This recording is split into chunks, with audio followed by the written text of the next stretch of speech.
Bonjour et bienvenue sur le plateau de la matinale de ce vendredi 23 février 2024. Dernier jour de la semaine avant le week-end, peut-être même dernier jour avant les vacances pour certains. Vous avez bien raison. On fait tout de suite le point sur ce qui nous attend sur cette matinale, sur cette demi-heure. Dans votre journal, nous parlerons des 260 personnes qui ont été accueillies lors de la première édition d'Ici Industrie. L'industrie, secteur d'activité qui prend une grande place sur notre territoire. Une journée qui voulait privilégier le partage et l'inspiration entre décideurs vendéens. De Vendée Expansion, qui a signé une convention de soutien à des initiatives touristiques avec la société Emine. Elle dresse les contours de l'action à venir pour impulser une dynamique de valorisation touristique en lien avec le parc éolien.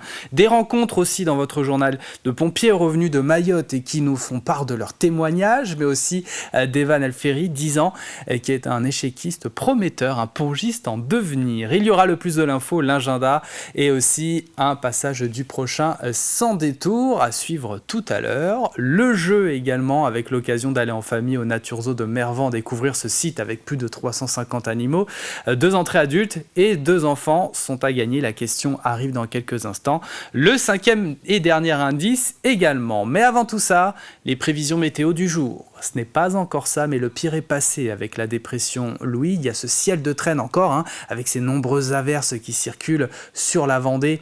Un vent d'ouest qui peut atteindre les 70 km/h en bord de mer, jusqu'à 50 pour le bocage. Les températures entament une baisse de 7 à 8 degrés ce matin. Statu quo en deuxième partie de journée. Comme en cette matinée, le temps restera instable. Le vent va néanmoins faiblir. Au meilleur de la journée, nous aurons en moyenne de 9 à 10 degrés. Coup d'œil vers la carte des marées maintenant, avec une basse mer à 10h27. La suivante, c'est ce soir à 22h35. Et concernant la pleine mer, c'est à 16h35 en fin d'après-midi. Coefficient marée, 73,77. Pour les marchés alimentaires du jour, la carte est assez complète. On a Saint-Denis, La Chevasse, Moutier-les-Maufais ou encore les Épaisses. Si ça fait trop loin et que vous êtes plus à l'ouest du département, rendez-vous à Saint-Hilaire-de-Riez, l'île d'Olonne, les Sables d'Olonne et plus au sud, Longeville-sur-Mer. Si vous prenez la route des vacances et vous prenez la direction nord, là, cet après-midi, direction la Loire-Atlantique, vacances ou pas d'ailleurs, sachez que des opérations escargot et tractage auront lieu de la part des infirmières libérales, notamment au péage du Bignon, de 14 à 17 heures. Leur revendication, l'absence de revalorisation depuis 15 ans et de nid de pénibilité reconnu. Nous sommes le vendredi 23 février 2024. Et le 23 février, nous souhaitons une bonne fête aux Serena et Lazare. C'est la journée internationale du biscuit pour chiens. Ce n'est pas si récent que ça, car ces friandises existent depuis le 19e siècle. C'est un Américain qui en est à l'origine. Alors, je ne vous apprends rien, mais il y en a sous toute forme pour tous les goûts. Côté ciel, sachez que le soleil va se coucher ce soir en Vendée à 18h42. Voilà pour les quelques infos pratiques. Place au journal.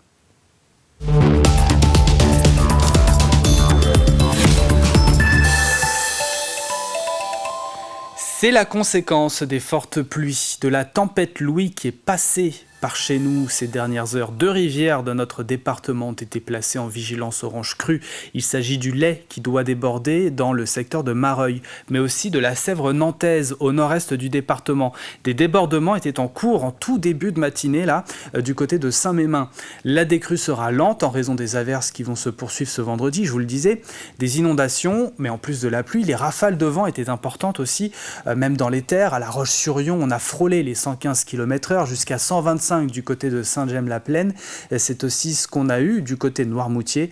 Tout cela a provoqué des chutes d'arbres. Hier soir, plus de 1500 foyers vendéens étaient privés d'électricité. Si vous prenez la route, il est conseillé de vous renseigner sur les conditions de circulation avant.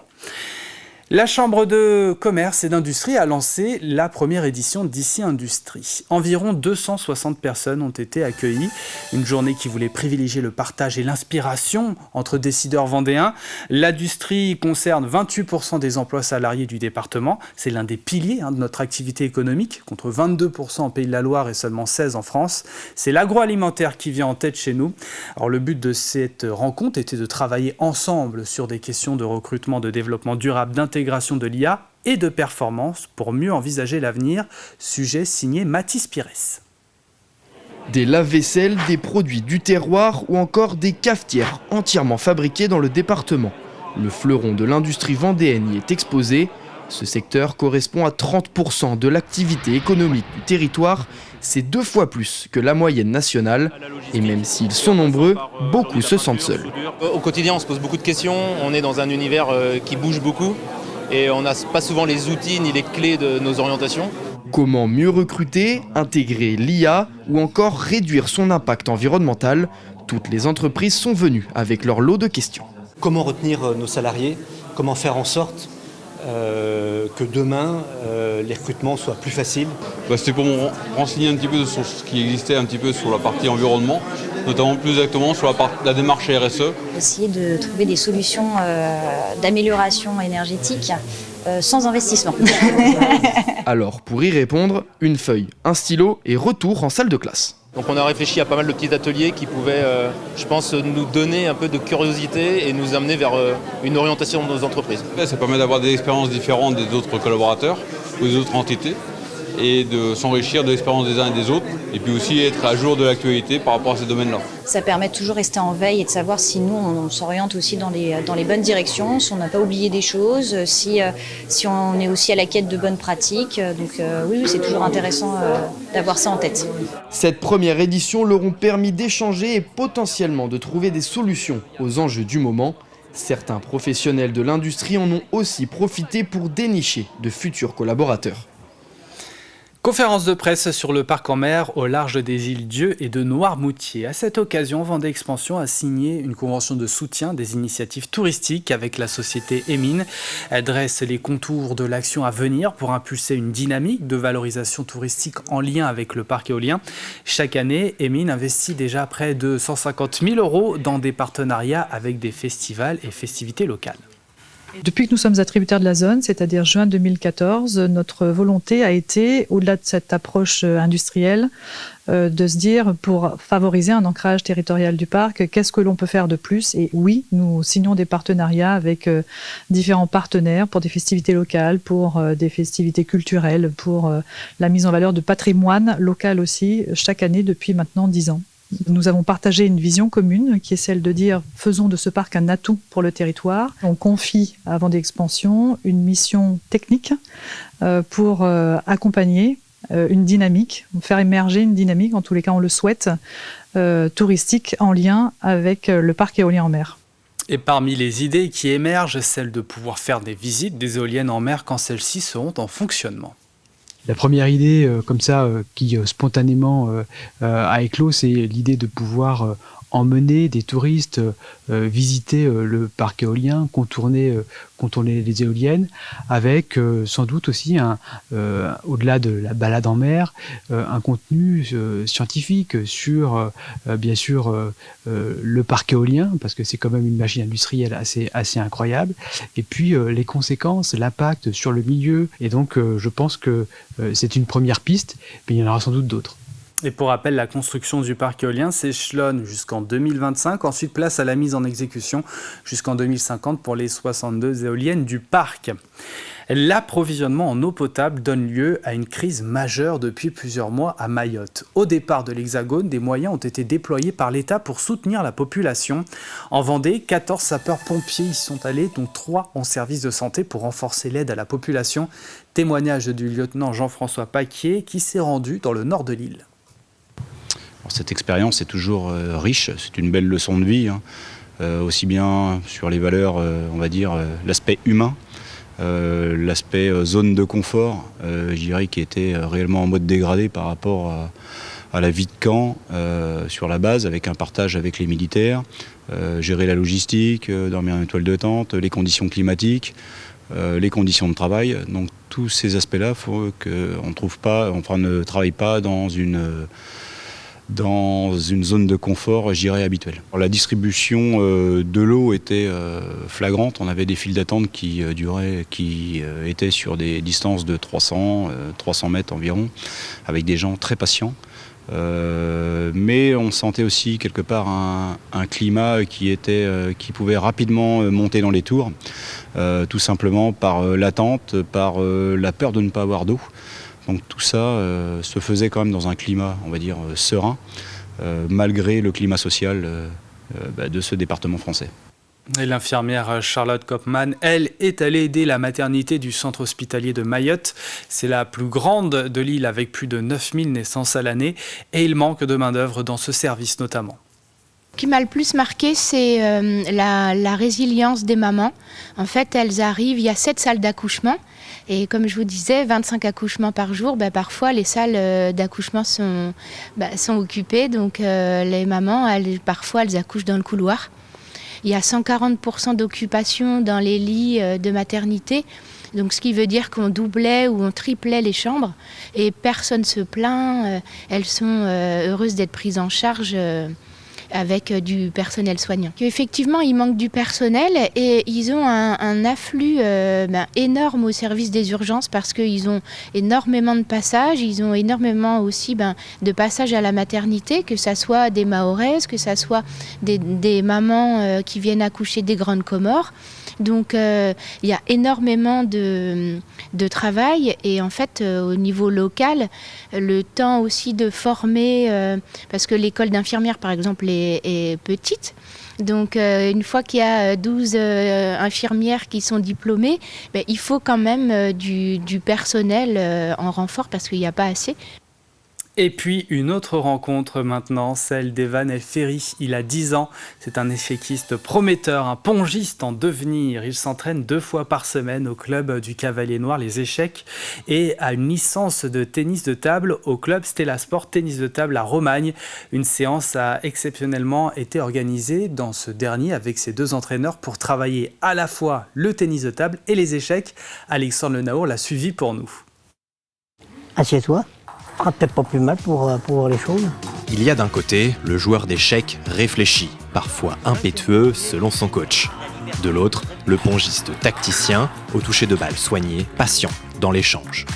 À 10 ans, Evan El Ferry excelle dans les 2 disciplines, avec en commun un mental de compétiteur. C'est un gagnant, il aime pas trop perdre. Un jeu de cartes, un jeu de société ou bien même son sport, en fait, il a un peu ça et il a la gagne, quoi. Avec un papa pongiste amateur, forcément, Evan a vite eu une raquette entre les mains. Pour les échecs, c'est une autre histoire. Une fois, je suis allée voir mon arrière-papy et jouer aux échecs avec mon père.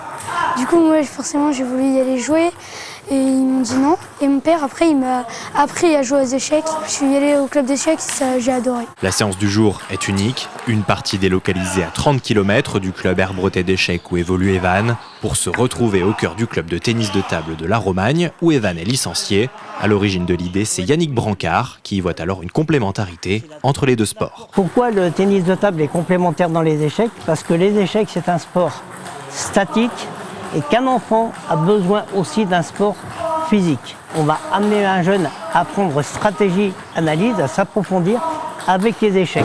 Tu as réussi à lui remettre 6, 7 balles sur la table, tu l'as obligé à rejouer. Ça, c'est très bien. On retrouve quand même des similitudes entre ces 2 activités. Déjà, la première, c'est qu'il faut être calme mentalement. Il faut analyser les coups de l'autre, anticiper les coups de l'autre. Il y a un duel et je pense qu'il se sert de certains éléments pour justement transposer dans les 2. Tactiquement, il est très malin, donc c'est un vrai avantage pour lui. Avec 5h30 d'entraînement par semaine, Evan évolue déjà au plus haut niveau régional. L'aîné de la fratrie frappe à la porte du centre d'entraînement du club de la Romagne. Objectif, prétendre à une place dès l'entrée en 6e. J'essaierai d'y aller au niveau maximum, en national, peut-être en pro, mais je pense pas qu'il faut vraiment s'entraîner. J'essaierai, mais ça va pas être pas facile. Pas question cependant d'abandonner les échecs. Evan compte bien continuer de jouer sur les 2 tableaux pendant encore quelques années. Et voilà pour l'essentiel de l'actualité en Vendée. Vous savez tout, place maintenant aux prévisions météo détaillées du jour de ce 23 février. Alors ce n'est pas encore ça, mais le pire est passé. La dépression, Louis, est derrière nous, mais il y a ce ciel de traîne encore. De nombreuses averses circulent sur la Vendée avec un vent d'ouest qui peut atteindre les 70 km/h en bord de mer, jusqu'à 50 pour le bocage.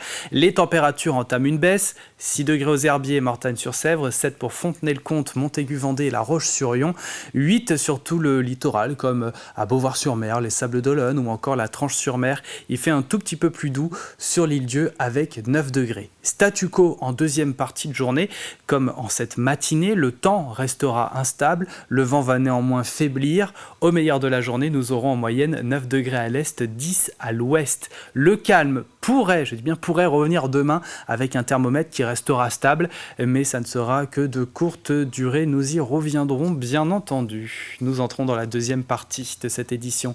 Nous retrouverons le plus de l'info. Il y a l'agenda du week-end aussi, l'extrait de Sans détour et puis le jeu comme à chaque fin de demi-heure. D'ailleurs, il y a un cinquième et dernier indice à retrouver. Il faudra rester attentif. Allez, tout de suite, c'est parti pour le plus de l'info.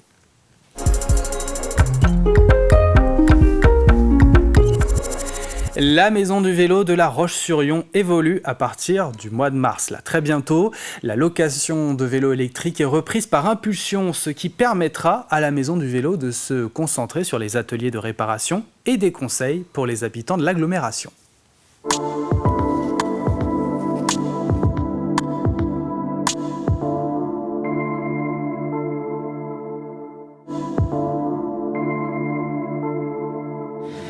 Alors, c'est qu'il va y avoir à partir du 1er mars une évolution dans le cadre des mobilités sur le territoire de l'agglomération. Nous allons du coup mettre en place la location des vélos à assistance électrique par le biais directement d'Impulsion, ce qui va permettre de libérer beaucoup plus de temps au centre vélo pour mettre en place de plus en plus d'activités. Donc nous, ce que l'on va mettre en place, donc continuer nos ateliers participatifs, mettre en place aussi un dépôt-vente de vélos, c'est-à-dire que les particuliers pourront venir déposer et exposer leurs vélos en vente pour que nous puissions en faire la promotion et les proposer à d'autres personnes. Nous allons aussi proposer surtout un point information, donc sur énormément de conseils sur se déplacer à La Roche-sur-Yon, dans l'agglomération, sur des itinéraires, sur des équipements que l'on peut avoir besoin sur la pratique notamment du vélo. En fait, à compter du 1er mars, on reprend en gestion directe la location des vélos assistance électrique, donc l'ensemble de la flotte, pour effectivement un service qui sera opérationnel dès le 1er mars avec des vélos immédiatement disponibles. On a plusieurs dizaines de vélos à assistance électrique immédiatement disponibles pour les agglo-lyonnaises et les agglo-lyonnais. Ce sera encore plus simple puisqu'effectivement le frein qu'il pouvait y avoir jusqu'à présent de devoir venir récupérer son vélo à la maison du vélo, finalement en fait là ce sera encore plus simple puisqu'on ira directement à domicile, donc voilà, très facile pour n'importe qui de venir louer son vélo.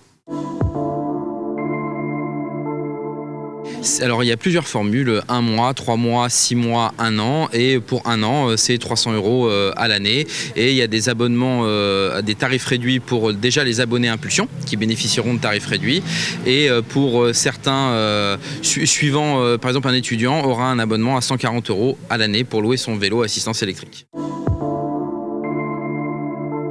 Alors déjà, nous avons des vélos assistance électrique en location qui sont libres, et donc il y en a à peu près 80 qui sont à disposition, donc il ne faut pas hésiter aujourd'hui à faire une demande, il n'y a pas de liste d'attente, parce que nous avons eu de nouveaux vélos qui sont arrivés, de nouveaux vont arriver l'année prochaine également, donc ça c'est une nouveauté, il va y avoir de plus en plus de vélos assistance électrique sur le territoire de l'agglomération.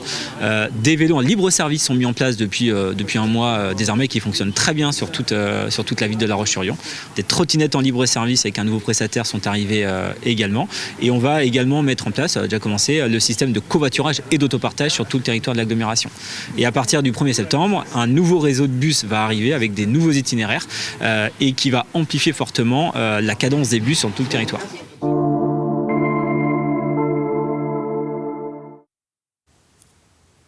Et voilà pour le plus de l'info à retrouver sur TV Vendée ce vendredi, mais aussi sur notre site internet. Avant de passer à l'extrait du jour, je vous propose à présent d'ouvrir votre agenda.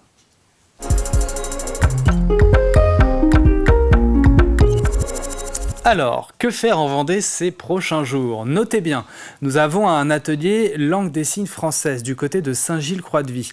La projection de films d'animation japonais à La Roche-sur-Yon, le festival Rendez-vous Compte qui est de passage à Fontenay-le-Comte, ou encore une conférence sur les enjeux de l'eau en Sud-Vendée littorale.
Et vous savez tout sur le programme à venir en Vendée, il y a le choix, comme souvent. Allez, avant de passer au jeu et retrouver son 5e indice, voici maintenant pour vous l'extrait du jour.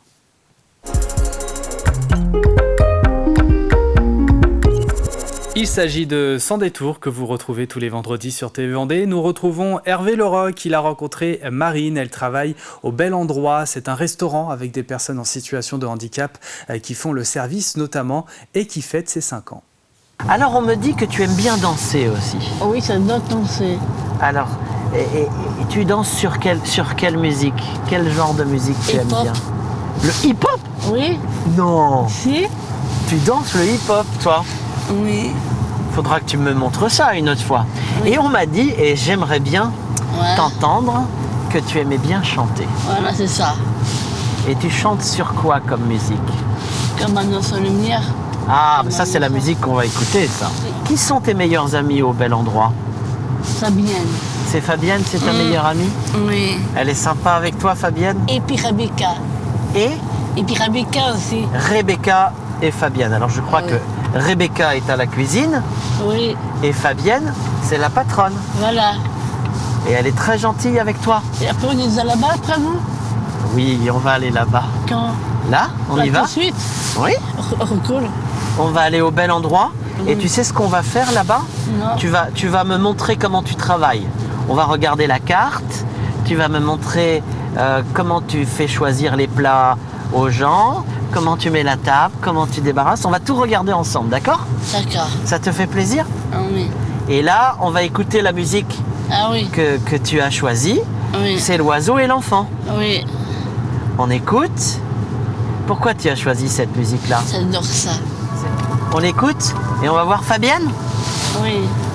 Parce qu'en plus, c'est les 5 ans d'Au Bel Endroit, tu sais? Oui. Le restaurant à 5 ans, vous avez fait la fête au mois de décembre. Le 22. Hein? Le 22 décembre. Le 22 décembre? Oui. Oui, je me souviens parce que moi, je suis venu le 22 décembre.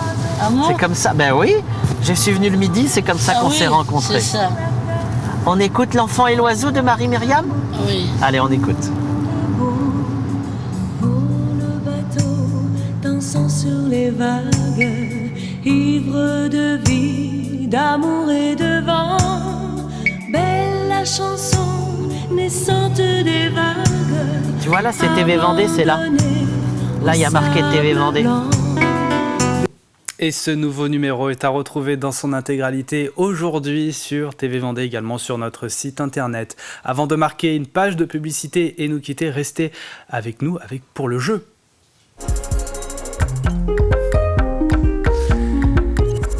Nous vous offrons un pack famille avec notre partenaire Naturezo de Mervan. 2 entrées adultes et 2 enfants sont à gagner.